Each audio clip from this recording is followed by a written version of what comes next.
Here I have Xiaomi Mi 10 Pro, and today I'm going to show you how to enable watermark on this device.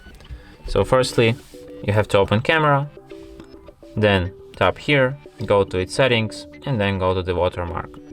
You can enable device watermark, and also you can enable add timestamp on photos. So now let's try to take a photo with watermark.